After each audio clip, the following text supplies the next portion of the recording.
Oi, gente, tudo bem? Estamos continuando com uma websérie incrível com o Dr. Gabriel Cousens. E mais uma vez, se você quiser saber um pouco mais sobre o Dr. Cousens, eu gravei uma série chamada Os Iluminados e ali eu conto bastante sobre a história dele. O nosso tema de hoje é uma pergunta que me fazem sempre, porque nos fundamentos para a expansão da consciência, a gente tem lá no primeiro fundamento manter uma dieta 100% vegana, orgânica, de preferência 80% com alimentos vivos, não é? Bom, e aí a pergunta que eu recebo muito é: e a proteína da carne? Como é que a gente substitui isso? Como é que a gente faz com a história da proteína? Então eu pedi para o Dr. Cousens, que além de ser um professor espiritual e tudo mais que ele é especialista em nutrição. Eu mesma fiz um mestrado com ele nessa área. Ele é especialista em nutrição viva, vegana, com o propósito de expansão da consciência e vai responder agora para a gente sobre o mito da proteína. Vamos lá?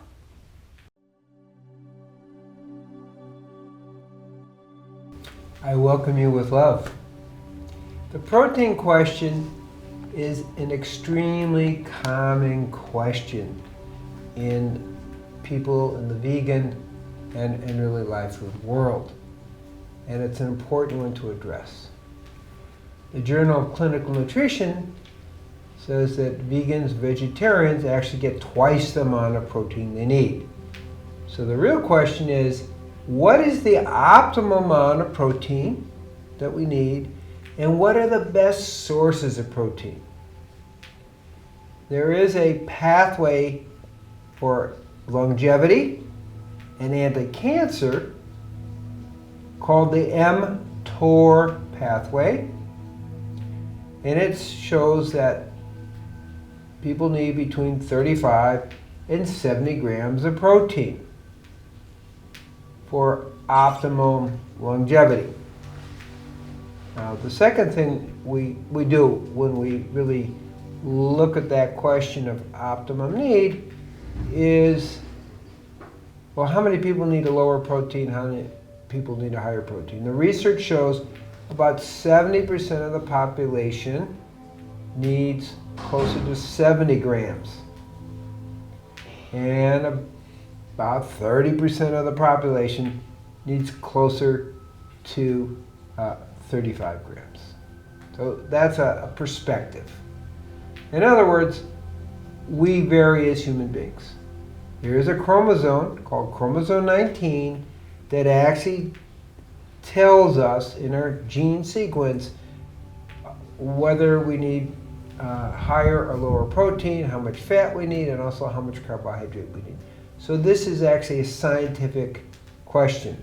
And our work is really sorting out whether a person needs a 35 grams of protein or 70 grams of protein. And we will be addressing it in our future seminar because it's such an important question.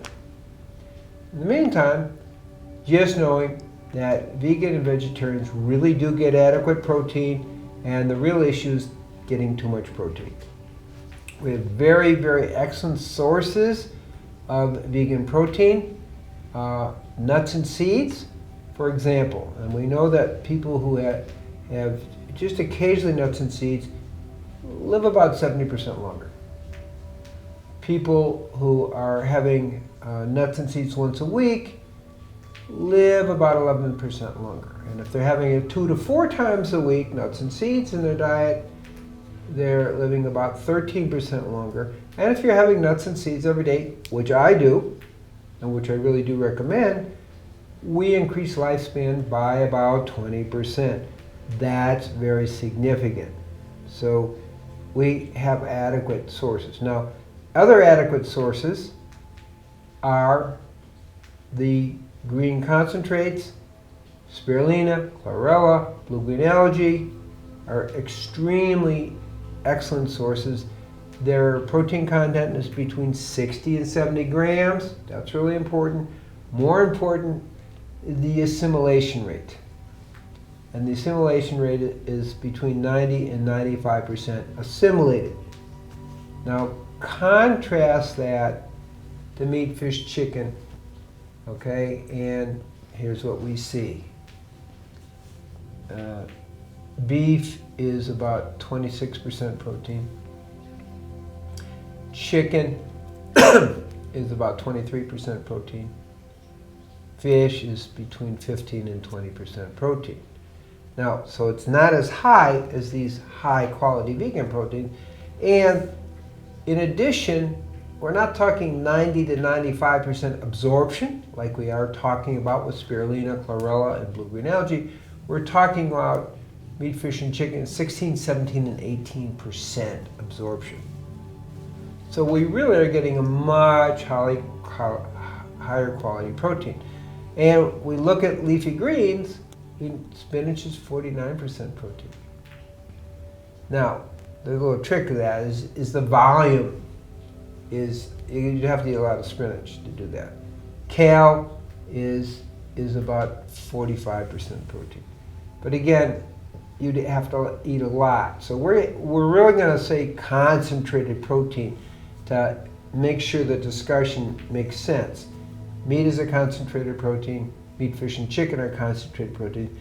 And indeed, spirulina, chlorella, blue-green algae, and nuts and seeds are concentrated protein. So we've got the idea of protein amount. Now what about the quality of protein? Is there a difference between flesh-based protein and plant-based protein? And indeed, there really is. What we find is that flesh-based protein, meat, fish, and chicken, actually increase insulin resistance, whereas plant-based protein decreases insulin resistance.